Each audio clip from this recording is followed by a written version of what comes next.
Yeah, lots of questions that didn't get to be asked this past weekend, and now probably won't be until the team convenes in spring training as we welcome you into the DLLS Rangers podcast. It's John Radigan and Jeff Wilson, each in the warmth and the comfort of our own homes today, as is the Queen, Kat, there hanging out and putting this all together for us. And hopefully by tomorrow, this ice will have subsided, will have melted, basically, and we can get back out, back where we belong there. Jeff, in the studio. You have ventured out today, though, and at least you made it back. Good. Yeah, I went and worked out, and I noticed that like nothing's been plowed, No. and I know they don't have plows here, but you would think that like the school districts would have a couple plows, but like the parking lot where my kids go to school hasn't been plowed. The street around there hasn't been plowed. Our streets haven't been plowed. So I don't know that school's happening tomorrow, believe it or not. Yeah, Maybe a no. delayed start. It's just not that warm. No, it's and there's a wind out there. I've been out a bit today myself on the roads and otherwise, and that wind and really no sun. It was supposed to be sunny, so I'm agreeing. I don't know if it's going to melt the side streets in particular, and they don't want to put kids out there and buses on those side streets either, Right. because it's too dangerous. So we'll see about that. But in the meantime, our snow days do continue, as we didn't leave the house other than for little local chores today, and now we're back at it and doing what we'd rather do, from the studio together and with Kat and everybody in the room. But in the meantime, here we are talking about what we could have talked about with the players, Jeff, with the team, with the front office, with anybody who was available, which means pretty much everybody, right? Yeah. Everybody is usually available during the weekend of a fan fest. Of course, none of them were. That was wise. I felt like you always, if you were a weatherman, and I obviously knew several of them, going back all the way to the great Harold Taft at Channel 5, and they really did hate it when they were like really wrong, Yeah. And so I felt like on Saturday, because Friday night we got the first dose of this, and Saturday, it was okay bad, but not terribly bad. And I thought, man, they might have been able to have Fan Fest today. And then Saturday afternoon and evening hit, and it became just an ice rink out there. I mean, literally an ice rink. We've seen several things on social media of people skating on the roadways. So, but anyway, I was thinking Saturday, man, the weathermen are probably disappointed, it didn't hit. But ultimately they got it right. And so did the Rangers. Long way of saying that. But so did the Rangers by not jeopardizing or risking anybody's health or safety to come and not just their own players and their own people, but the fans. Yeah, and I wonder if, maybe as I thought when they made the decision Tuesday, maybe it's a little premature, because then like Wednesday everyone's like, oh, the weather forecasters are like, this thing's slowing down. May not get here till Friday afternoon or whatever, and then ultimately it didn't get here, really, the bad stuff, until Saturday. But you still have to consider the logistics of it all. Like, you had to get players in from out of town, and then you had to get them out of town, and you had to get employees to the ballpark, and then you had to get them home from the ballpark, when it would have been pretty dicey, because this thing was running from 9 to 5 or 9 to 4, and then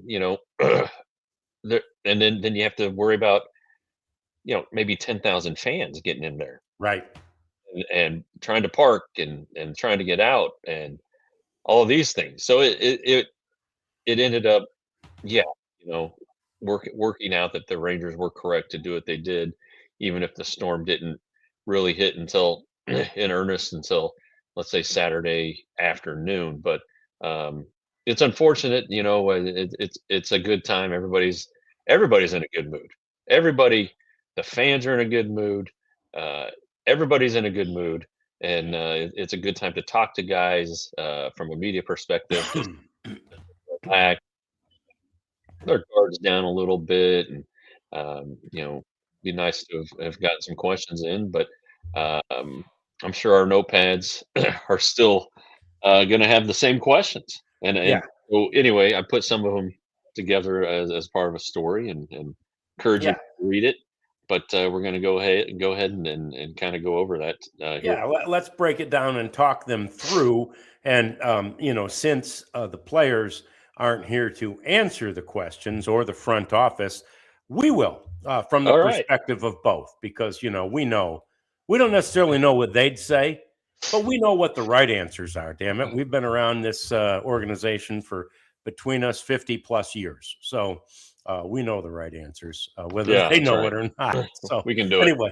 Yeah, and it starts, of course. I mean, literally, the first two questions are regarding the two best players, which are Jacob deGrom and Corey Seager. But let's start with Jacob, who, and we talked a little bit about him and the entire rotation yesterday. But the questions are many when it comes to Jacob deGrom. The one that you posed so eloquently in the article, Jeff, is just is sort of managing that load management, like you mentioned from the NBA, is load management that was definitely on board and part of the process last year.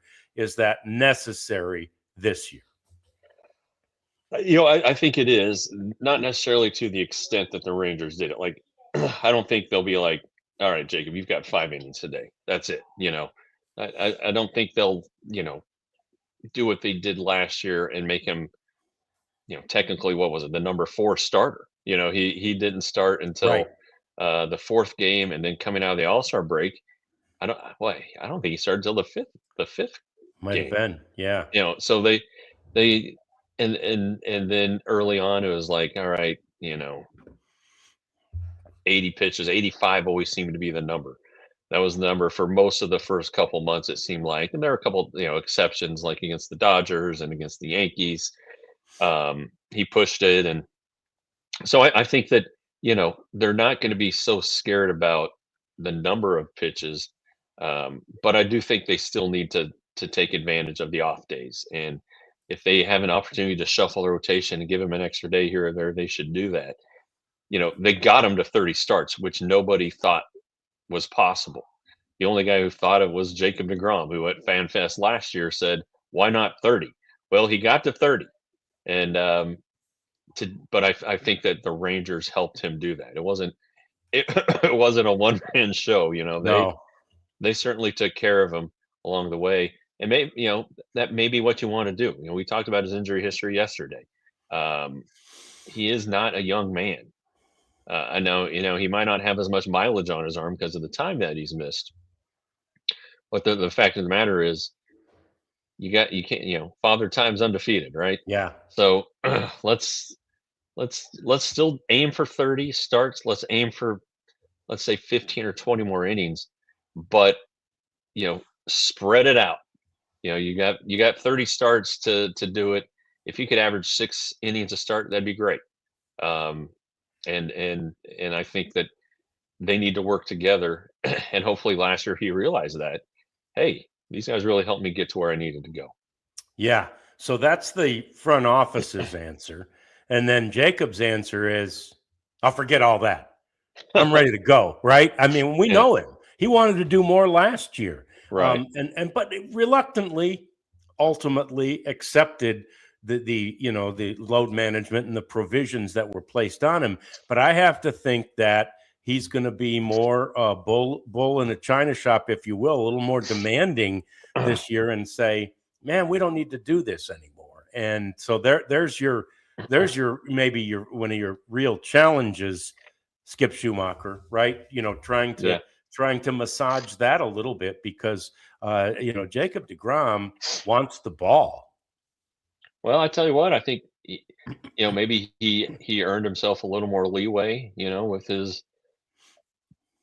with what he did last year, but then the Rangers can also say, we saw it, and yeah, boy, you did a great job, but don't you think that we had a hand in that just maybe a little bit too? Yeah, So, sure. And need of a course, partnership.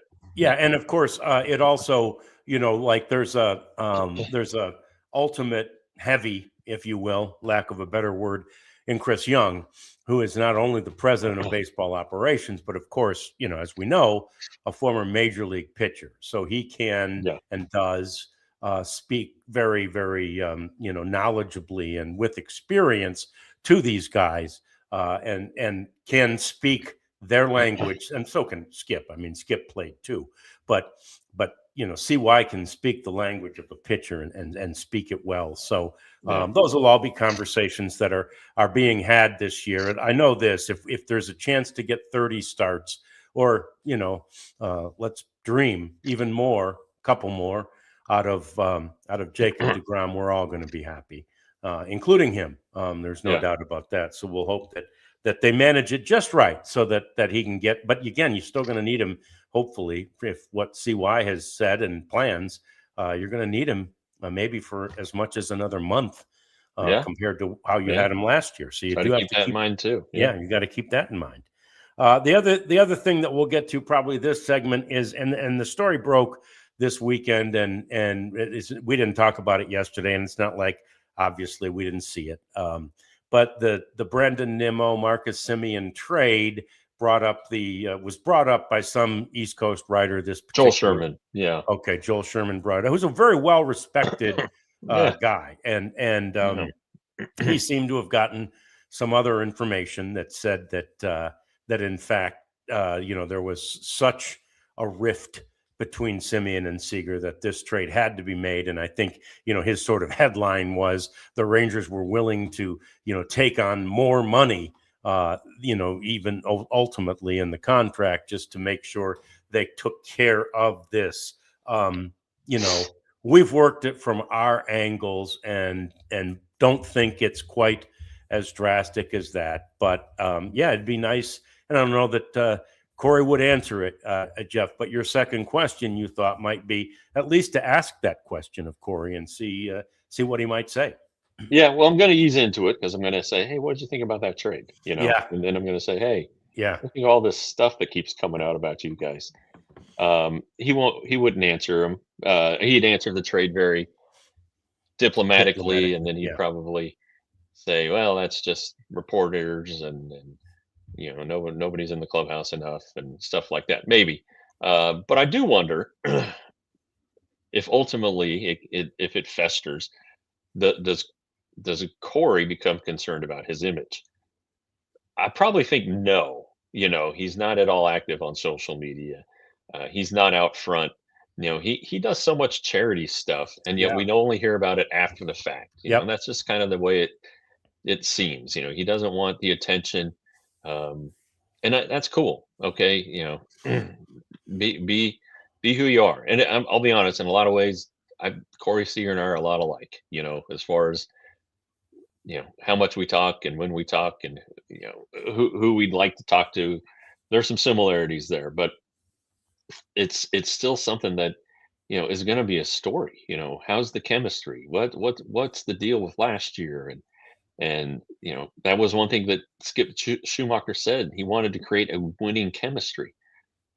Well, did the Rangers have a losing chemistry last year? Did they have a 500 chemistry? I guess that's something that you kind of, if you believe in parsing pulling apart comments and interviews and trying to figure out what that stuff means.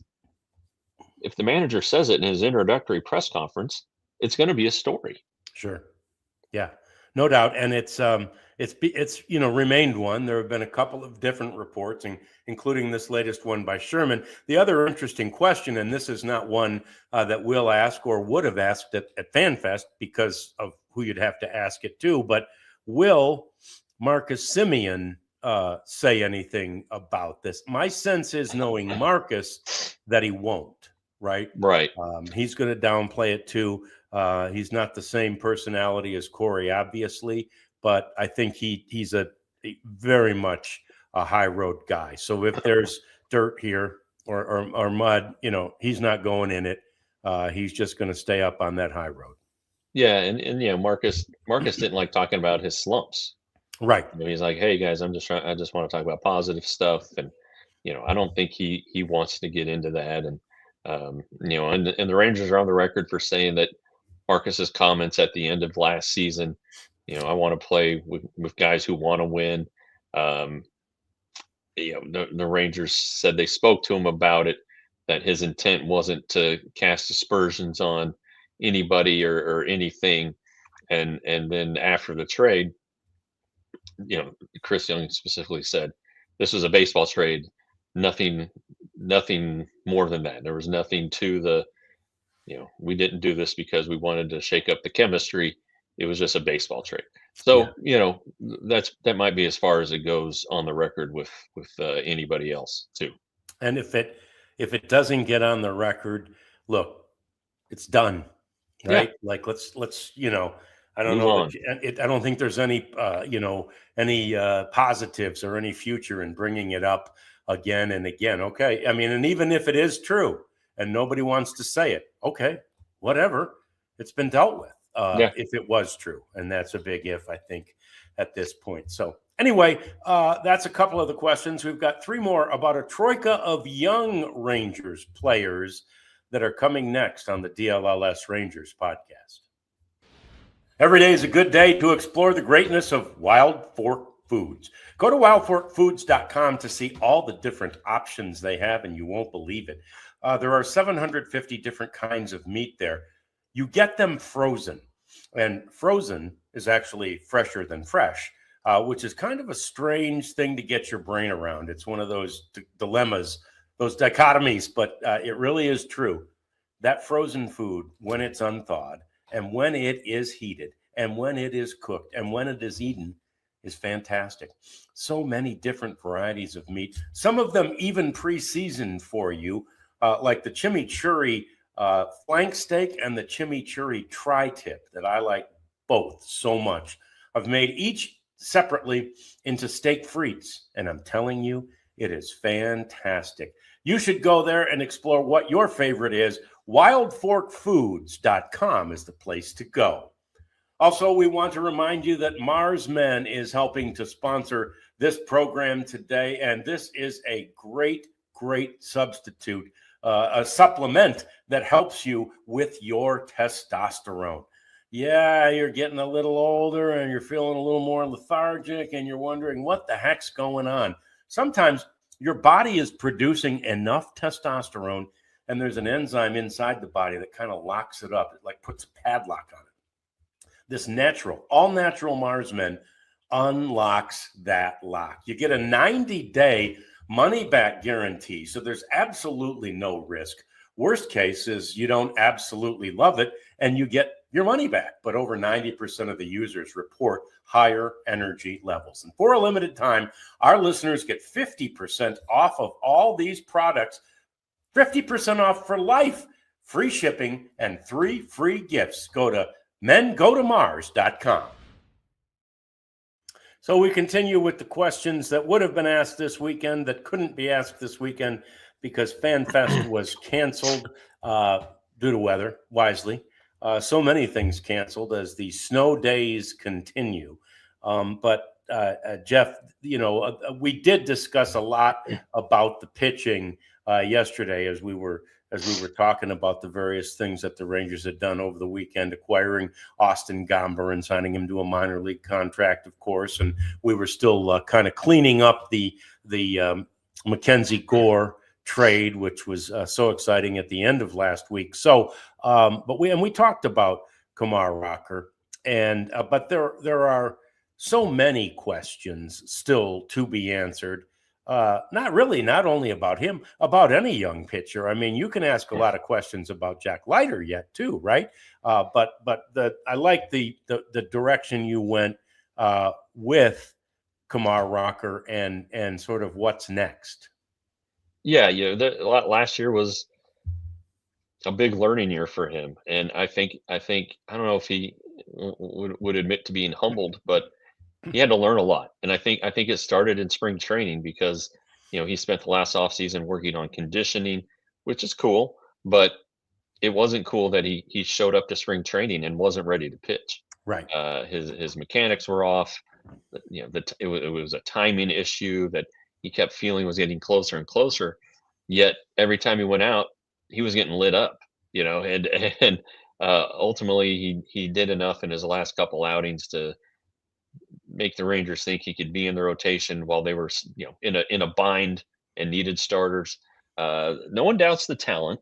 They talk about the the winning demeanor and the competitiveness. I get it, all that stuff. But it was pretty clear that he wasn't ready, and I don't think it ever got right. There were times where he pitched okay and even well, and let's not talk about the covering the bases stuff. Right. This was just a Right. purely pitching thing. It got to the point where he got pulled out of competition. It wasn't Jack Leiter dramatic like in 23 because there were, I think, they wanted to give Kumar some rest because he was also in his first full season after Tommy John and he hadn't thrown a ton of injuries. Nevertheless, they did find some things that he needed to work on, but he only got the one start and it was only maybe 2 innings. I don't even remember. So the question is, what did you do differently this offseason? And how have these mechanical changes translated through your offseason work? And he needs to say the right things. He needs to say, "Yeah, I learned from last year. I came in and I thought I knew this and I didn't know that, and now I'm better off for it. You learn from your mistakes." Now he'll have to show in spring training. The performances in spring training will dictate whether he has earned a rotation spot or not, but he absolutely has a chance to be, but he has to be prepared. And I think that's the first thing. Is he ready to go from day one? Because he wasn't last year, and I think it carried throughout the whole time he was in the big leagues last season. Yeah, and I think there's a question too about how accepting, I guess, he will be of quote unquote a demotion. If he starts at the minor league level, he's competitive just like the rest of these guys. Right. Yeah, and the guy who he was, 1 and 1A with there for a couple of years at Vanderbilt has established himself in the major leagues. They were in the same draft in 2021. Vastly different outcomes because Kumar didn't sign because of the Mets suspicion that he was injured.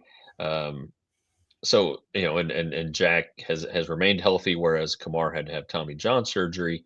So Kumar has suddenly fallen behind his running buddy, and that's got to be hard. If you're a competitor and you want to compete and be the best and be right up there with your friends, well, it might be a tough pill to swallow.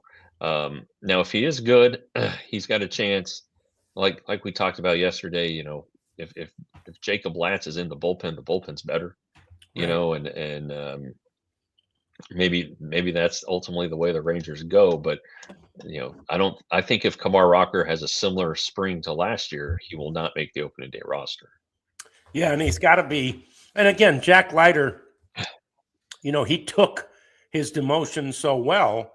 Demotion's probably not the right word. His accepted his role so well that he became the Pacific Coast pitcher of the league in that year. Basically that full year, not quite, that he was in the minors. And so, that's what you'll hope for.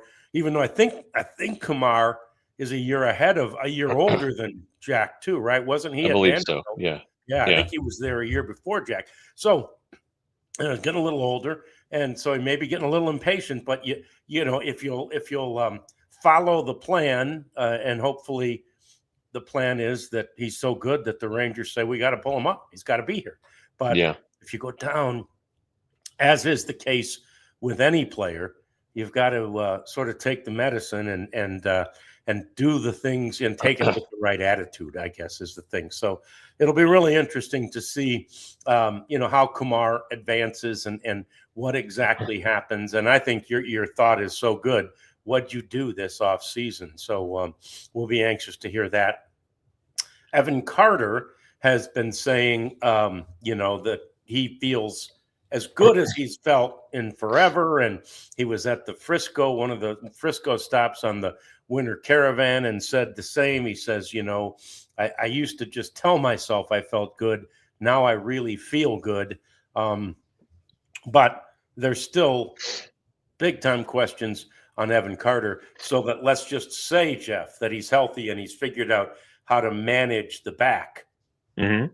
Can he hit left-handed pitching?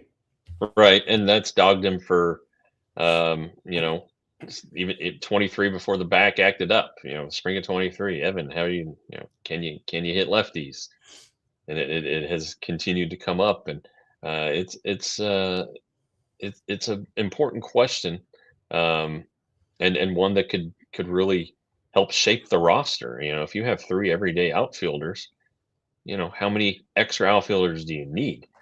But if you need a platoon, well, then an infielder might get left off the opening day roster. It's something that has to be answered. And like we were talking about yesterday, and the question I posed there was, hey, Evan, have you talked to Brendan Nimmo about how he learned how to hit left-handers? And I think that's a real thing. Yeah. If you are struggling against left-handers and you can't figure out the answer, and somebody might have an answer, you need to listen to it. And Brandon Nimmo, as we said yesterday, ain't going to be shy to share it, No. and hopefully already has. So I think, and Skip Schumacher had said in the winter meetings that, Evan Carter is going to get chances against left-handers. Probably not Tarek Skubal and Chris Sale, right? If he pitches in the Brave series, but you're not going to be facing these badass left-handers unless you can show that you can hit them. And that's the other thing Skip Schumacher said. Evan Carter has a chance to earn his way into everyday playing time, but it has to happen. Now, can it happen in spring training? You can see a lot of left-handers. There's no question about that. You can start Evan Carter against every lefty out there. Every time a team's going to start a lefty, do it.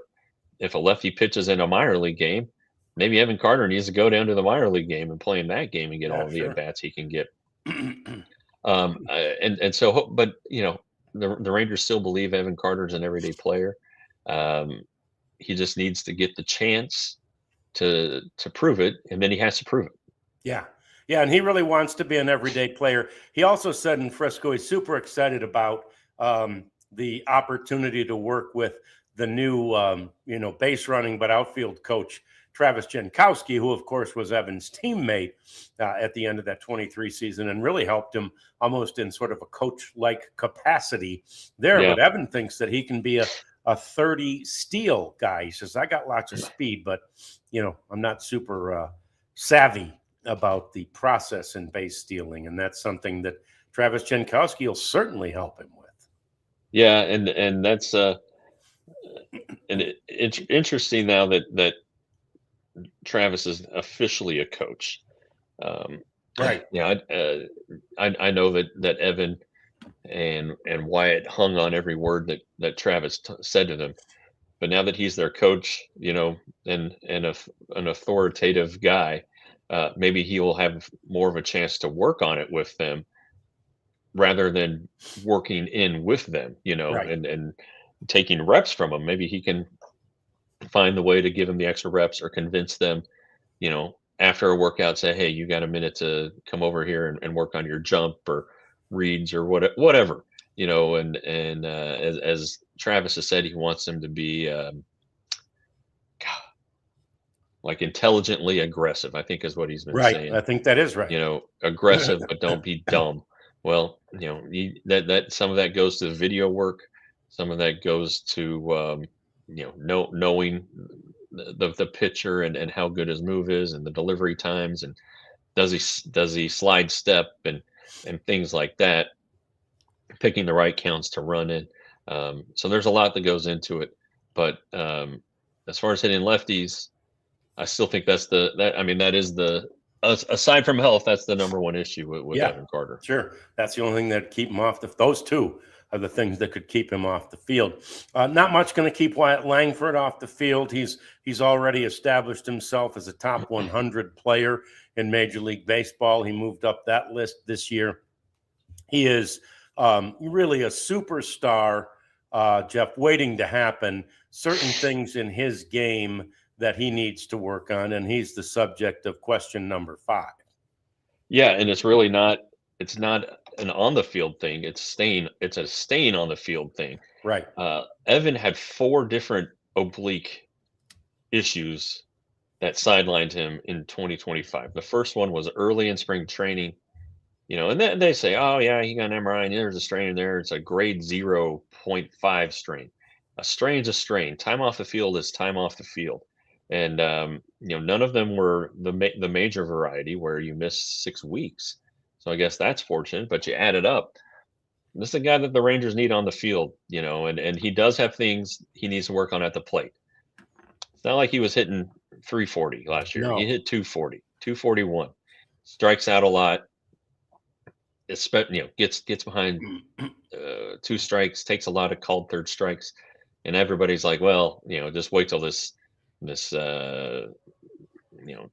challenge system's in place. Now that's going to help Evan Carter.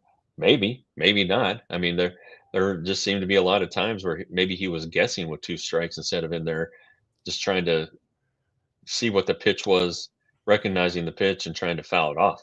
That's not something I'm saying. That's stuff that was said to me. So that's an issue there. But he himself, Evan Carter or Wyatt Langford, said late last year, I got to figure out this medical stuff and staying off the injured list. And so I don't know. He's is it swinging less? That's one thing the Rangers thought. Is it maybe not being so ripped in the gym, or is it just doing yoga? Whatever it is, he seems open to finding a solution. Yeah, I remember Boach saying at the end of 24, the guy's just such a grinder. He's in the cage all the time, and we told him, stop, well, slow down. And and I'm sure, but that's his nature, right? Is to do that, is to work through it. And so it's hard to just go cold turkey when that's what's been successful for you and gotten you to this point. So yeah, that's the big one for Wyatt Langford. You'd hate to have a guy who has all this talent, talent the likes of which could remind you, and I don't want to call him this, I'm not saying he's the next this, but talent that could remind you of Mike Trout. And if he had the accolades and the success that Trout did, that'd be great. So like you want to be Mike Trout, but you don't, right? Because Mike Trout has missed so much time later on in his career after winning all those MVPs, and it's been all due to injury. Yeah, it's a tough one. I mean, this isn't a contact sport, but there's no grind like a baseball season. Yep, no doubt about that. So anyway, that is a little bit. That's the questions. Actually, 5 of them now. Are those the only ones? Heck no.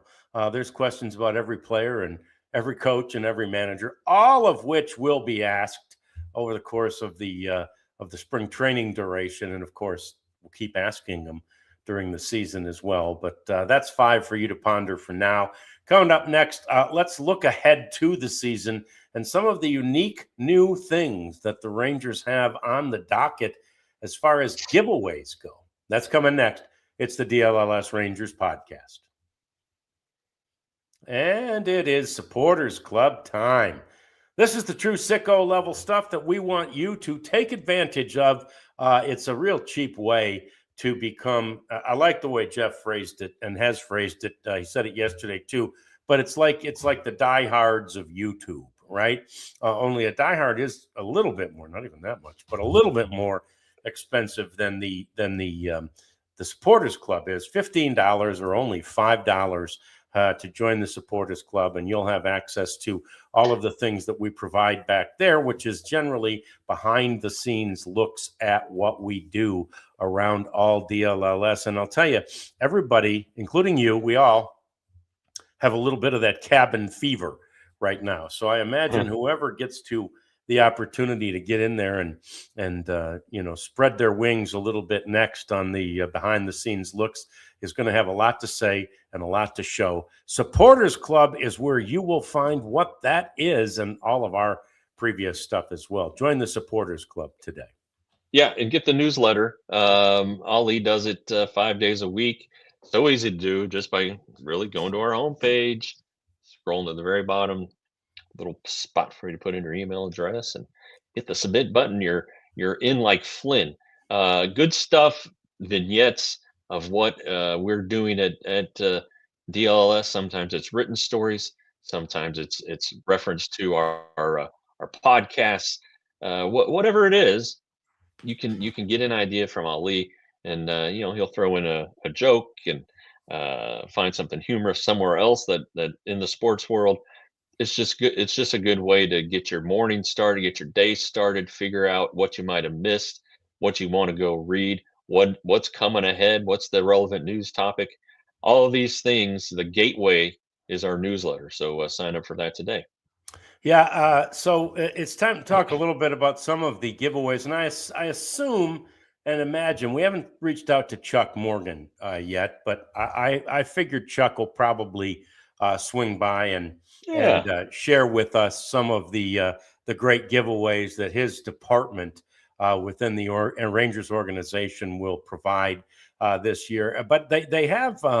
They've broadened the horizons, it appears to me, just a little bit, Jeff. And of course, my whole career, there have been times when, my kids would see when they were younger, they'd see what the giveaway was going to be. And even if they weren't going to get to go to the game that day, they'd be like, Dad, can you bring that home? I remember my son Mm. was pretty little and just loved Alfonso Soriano.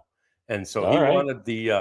he wanted the Alfonso Soriano jersey, and I mean he wore it for years. Soriano was like on his third new team, but he loved Alfonso, and he hadn't grown much at that point. So anyway, I guess I got to start paying more attention to that stuff. And then for years, what I did, Jeff, and you've probably done some of this, although your kids are interested too. But for years, Yeah. I just gave away the giveaways, right? I was like, Right. I got 400 of these. I'll give somebody, make somebody, my nephew or whoever.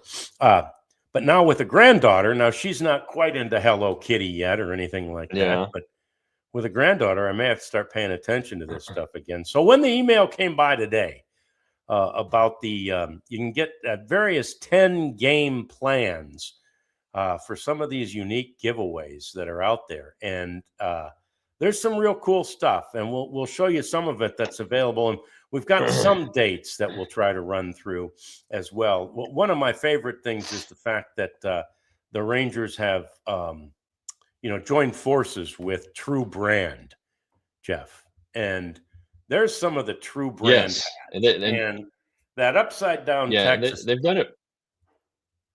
They've done it previously, and those are hot tickets. That's a hot Yeah. ticket right there. Oh, they have had these before? Yes, Okay. they have.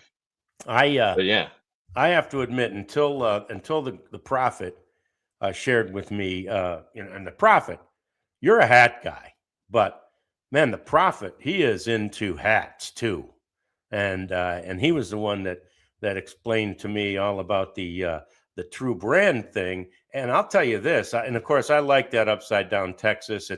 It's kind of unique. It's obviously they've got it for so many different, Dallas and so many different teams and everything.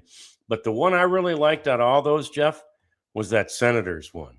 Maybe that's just because I'm old, but that yeah, Senators one's pretty cool with that and that Senators logo on the side, man. That to me is a really cool hat. yeah. And I really enjoy the the throwback stuff and the old hats and jerseys and and it's, the Senators, at least this version of the Senators, weren't great. You have to go all the way back to what Walter Johnson, right? I mean, he Yeah, was he yeah, was he pitched for Washington in yeah, the 20s, sure. beat the Yankees in a World Series, I believe. And those Senators that's really cool. Yeah, This one's not bad. I'm not saying that, but if you got to respect the history of your franchise. And I know that I had when the Rangers won the World Series, for instance, it was the first time in franchise history dating back, whatever it was, 60 something years. I was really hung up on on as Rangers. yeah. That's kind of the way I wanted to go with it. But you know, going back that far, um, and the players there. I mean, Tom Grieve was a Washington He was. Senator, Yeah, he was. and think about this, Ted Williams, who was the Rangers' first manager, was managing the Senators when they were sold. I mean, Ted Williams, come on. Right. Yeah. Yeah. Say no more than that. So pretty cool. And of course, Denny McClain, after he flamed out with the Tigers, became a senator for a while. So I've always liked that. And but yes, you're right. That version of the Senators, and Tom will tell you that that was not a good collection of major league talent, as was proven when they got here. And then ultimately, it took a minute, but they got it turned around. So, Kat, what else do they have on that list over there? Let me just see what else we can show the folks. That So is that Hello Kitty? Yeah, that's Hello Kitty. So, right, my granddaughter might be liking that. I know that it says right there, April is the Peanuts bobblehead with the Charlie Brown.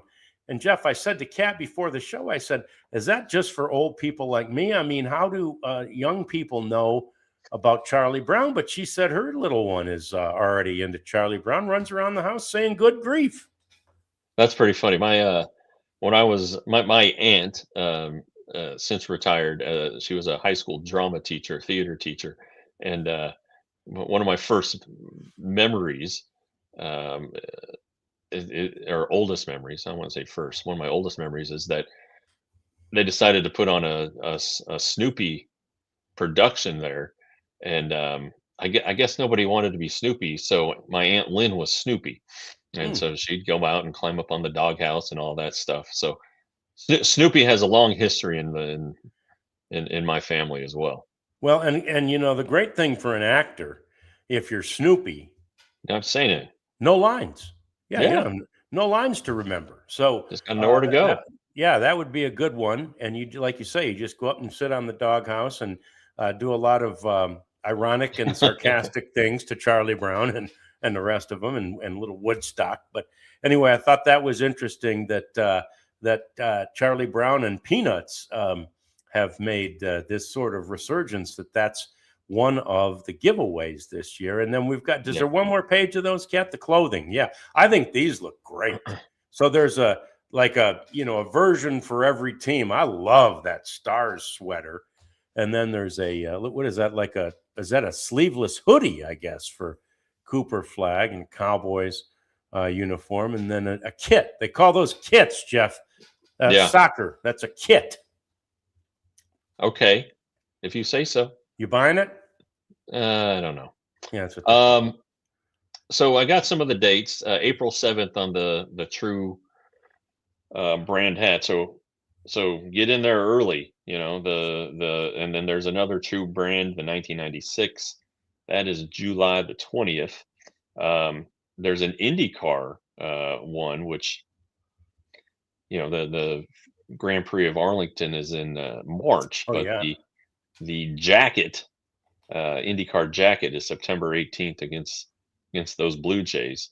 Hello Kitty is April 25th. So there are a lot of gifts. You can, or a lot of dates. You can find them all on the Rangers website. But and are you familiar? Stuff. Are you familiar, Jeff, with this Good Golf? I've heard of Good Golf. Yeah, I don't have any of their stuff. No, I don't guess I'm very familiar with it, even as a golfer. But that's a unique looking. And look at there, you've got the silver boot medallion. Oh man, Rangers need to get that taken care of this year. So, yeah, there's a very unique breadth of things available, and like I say, we'll try to get actual versions of a number of those in studio with us one day. Probably next. Cooper Flag, July 21st, so right out of the All-Star break. Yeah. Okay. Yeah. So we'll try to get Chuck in probably next month at some point, and he usually can't get them until they take him out to spring training for media day and then bring him back. So anyway, we'll get Chuck in to talk about all those things. Just something to look forward to, and maybe to make you a little bit warmer on a day when we're all still, even though it's like in the higher 30s now, I think we're all still feeling pretty cold. Coming up next, it's our cleanup segment as we wrap this one up and get anxious to get back to normal tomorrow, at least we hope. Cleanup coming next, DLLS Rangers podcast. And you should become a diehard if you haven't already.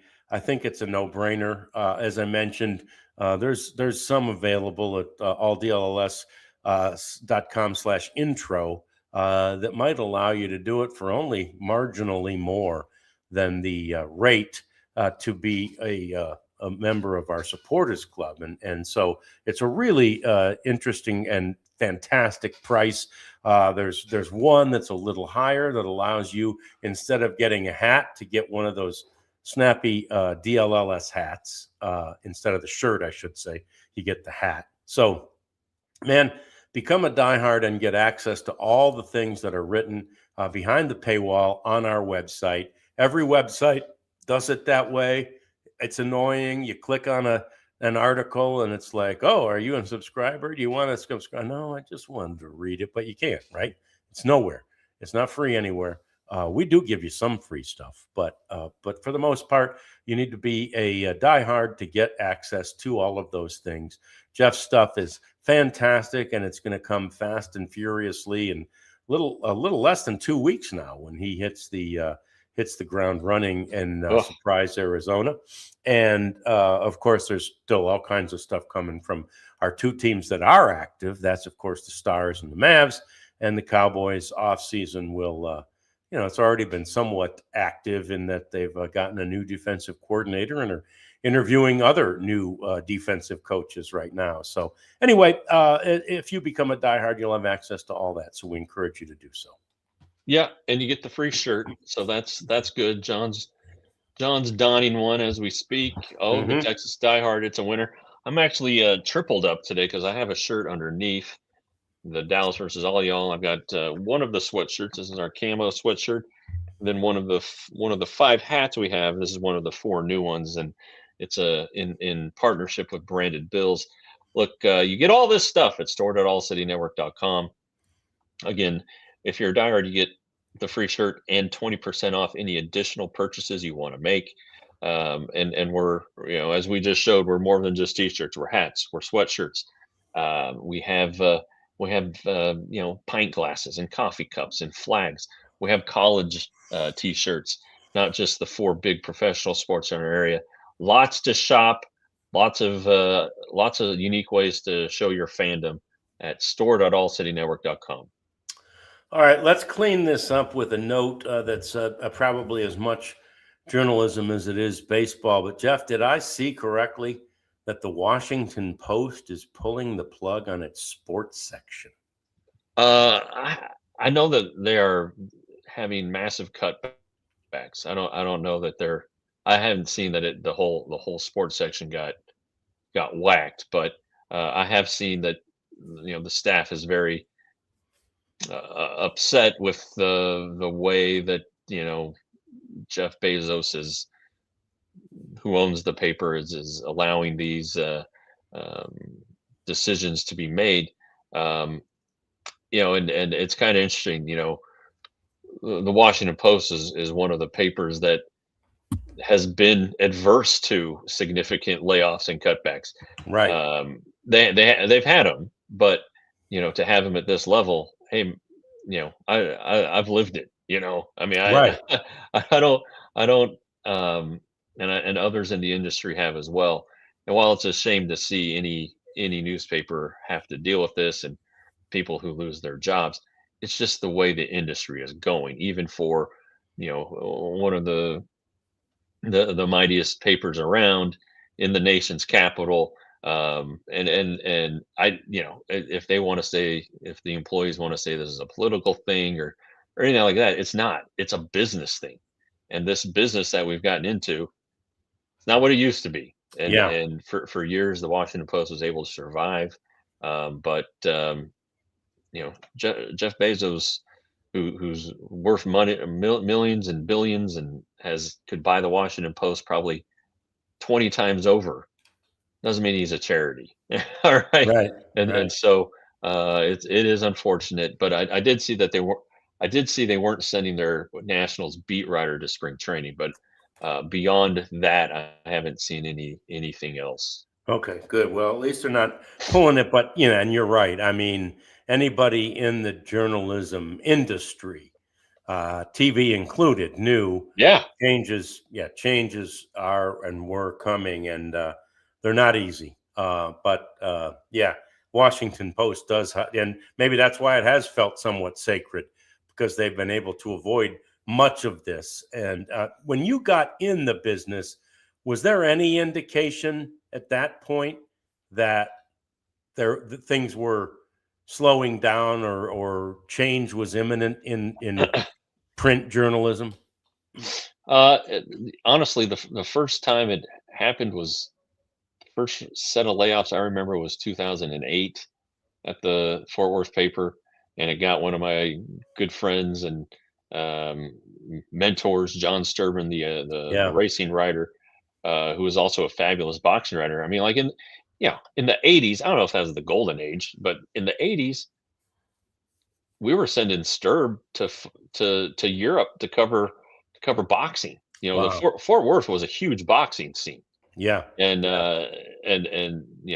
it didn't matter. We were there, and the last time the Cowboys were in the Super Bowl, we sent 30 people. Wow. Just unbelievable stuff. But advertising dried up.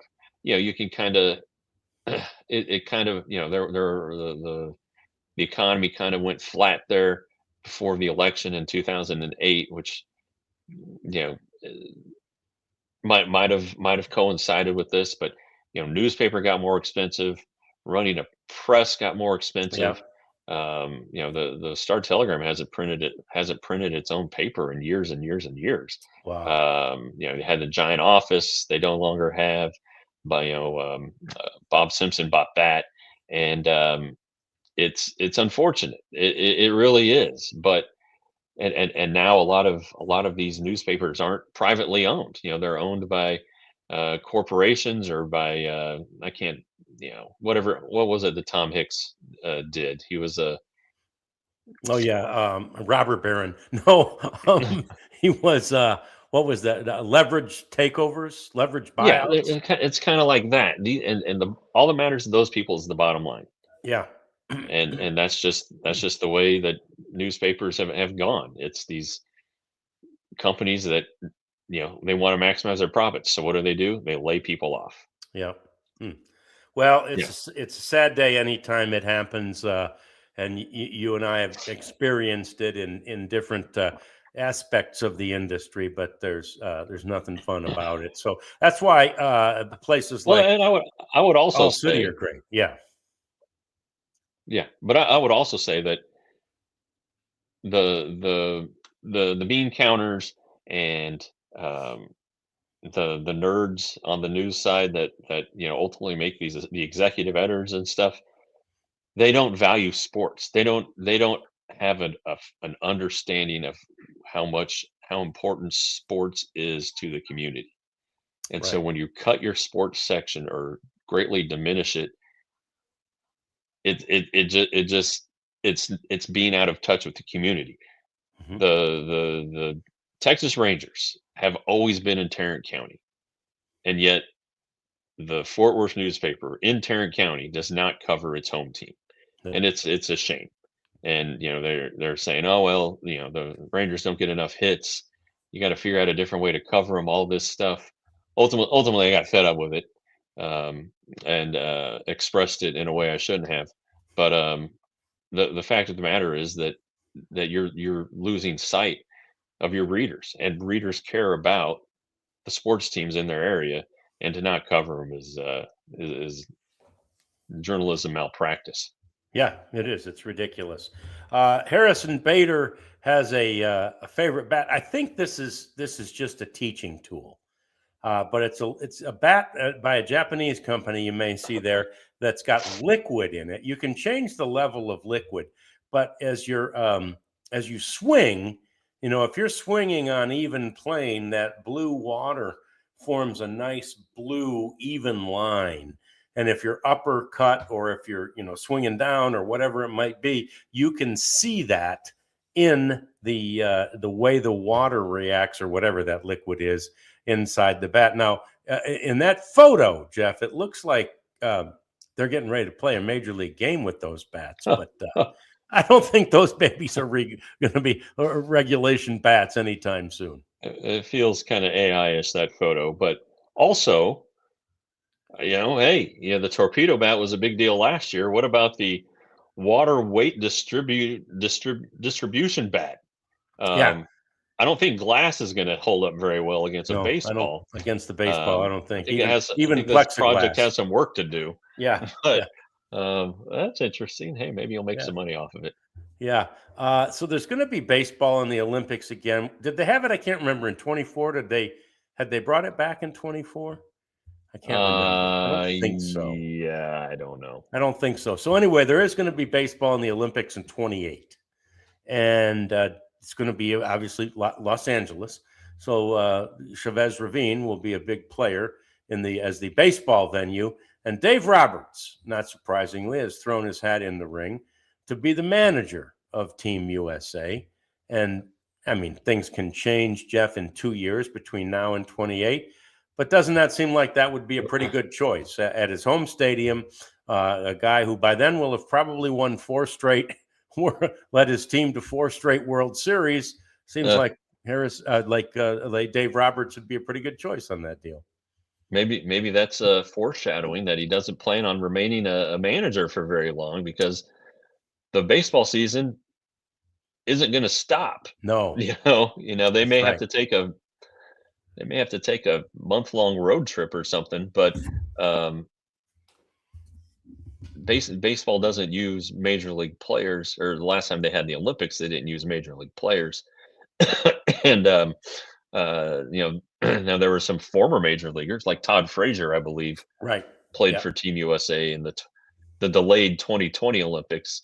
And there are guys who you've heard of who were on that team, but Aaron Judge is not suiting up for Team USA. No. And the baseball season's not stopping, and it's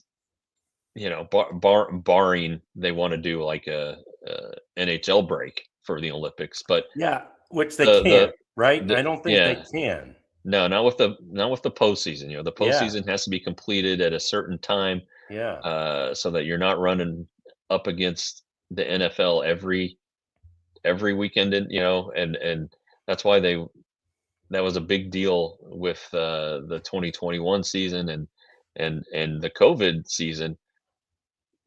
Owners want that playoff TV money, damn it, and they don't want to do anything to jeopardize it. And that was those 2 years. They needed to get the postseason done in a certain time frame to cash in on all that money. Yeah, it sure would be nice if the Major League Baseball players could play in the Olympics, but I just don't see how that would be possible given the schedule. So, but I still think baseball is a place, right? If they've got, Yeah. so many of these sports, breakdancing and, Ah! walking. I don't know Well, how you walking's been a sport for a long time. it This has, breakdancing but stuff, I don't know but about to that. have these as competitive sports and not have baseball doesn't seem to make much sense. But by the way, we're running late, but we're running long here. But Carlos Correa will not be a part of the World Baseball Classic either, Jeff. It seems like the Astros are kind of, they're kind of, in his case, the official reason is he couldn't get an insurance policy to insure his contract, which we've heard of that before from other star players. But I think the Astros are making it difficult based on what happened to Altuve last time to get, they don't want their guys taking that risk.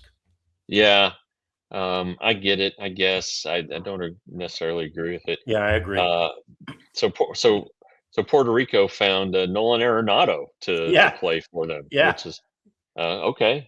yeah, That's great. yeah. Um, yeah. Correa's not much. I mean, you still don't necessarily want to see him at the plate, I guess, but he's not the guy he used to be. Yeah, not the Carlos Correa he was, and that to your point about Nolan Arenado, he's been on the Team USA for Right. each of the last 2 WBCs, and again, I mean, that's like these guys that all you have to do is go to Ancestry and Me, and spit in the tube, and it'll tell you where you're from. So that's how some of these guys end up on teams, and you go, huh, no, Yeah. you know, Yeah. Great Britain, whatever. So yeah, it's kind of cool that Arenado has a chance to play again for Puerto Rico. All right, that's going to do it for us on this chilly day. We hope that things warm up. We hope that we're back in the warmth, the comfort, and the excitement of our studio tomorrow. We appreciate you guys hanging out with us as always. And we will be back 3 more days this week. In fact, Thursday's a big day. We're thinking, hoping, planning to have an opportunity to let you know what Mackenzie Gore is all about, as he is expected in town on Thursday. So anyway, that's just some of the stuff coming up later in the week on the DLLS Rangers podcast.